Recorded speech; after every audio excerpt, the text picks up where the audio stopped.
Thanks for this invitation and welcome again to Hydrogen Europe. We are so proud that our member Elcogen is again in the spotlight and now opens one of the biggest facilities in Europe with regards to SOFC, to solid oxide technology.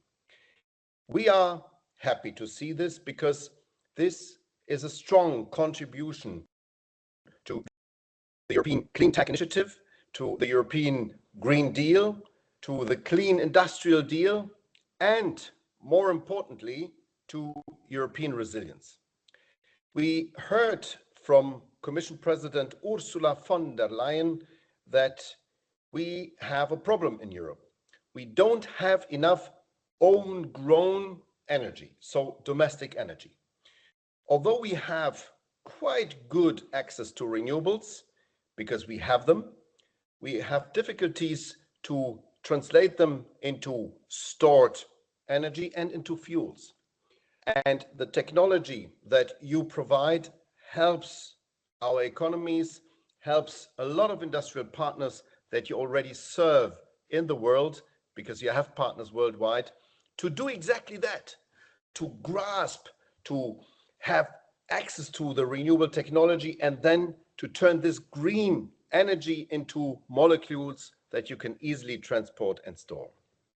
And this is important. Dear N, I know that N Oompu is one of the most important CEOs in our midst. I would like to congratulate you. It's basically yet another proof of Estonia being a strong electrolyser and also fuel cell, but especially electrolyser country. That has historical reasons. I was told that the University of Tartu played quite an important role in developing these technologies in old times. However, it is there.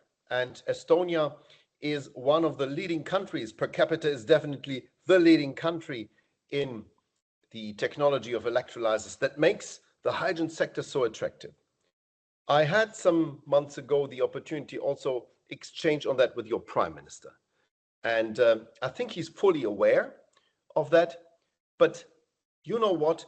We need to be a little bit louder on that. I know Estonian people don't want to talk too much, but sometimes you can be proud and you can be louder, especially in the Council of Ministers, because we need to do more politically for our technologies. I think that the hydrogen times were spectacular in the past. Now we are facing a time of reality, and the reality check tells us we need to produce the technology in order to produce renewable fuels, renewable storage energy, and that is the question of the time. Otherwise, we will be forced in the future to sign deals like were signed in Scotland with Trump, which is not good for Europe. We need to become independent. Especially in Estonia, people know very well that the threat for Europe is quite close.